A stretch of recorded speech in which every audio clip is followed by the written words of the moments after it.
Hi guys, so ngayon pupunta tayo ng Dagupan kasi we have to pick up my nanay and tatay R1MC for almost 4 days. So ngayon yung labas nila. Thank God finally makakalabas na sila. So thank you guys sa mga prayers po ninyo. Ayan, kasi ayan, yung fast recovery, and I do believe with prayer. Ayan, so nasa Dagupan na tayo guys, and bulusan na. Medyo the sun is up.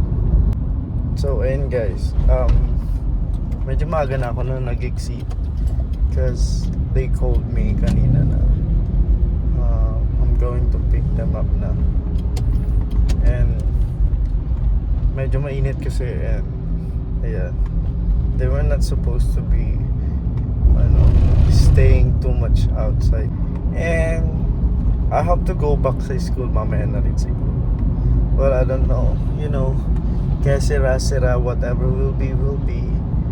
Ayan, pabalikin mo lang ang school mamaya kasi graduation namin bukas.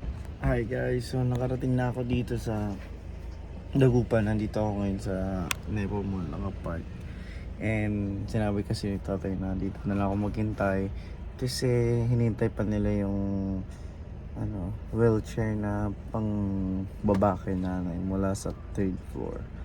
So basically dito na lang tayo maghihintay kasi wala namang parkingan doon na talagang crowded. Hindi ko alam kung may for public or for employees lang, kaya hintay ko lang yung update nila, and we're gonna go there sa in front ng hospital later. Kasi naantok talaga ako. Groggy ako kaninang rehearsal. Ay nako.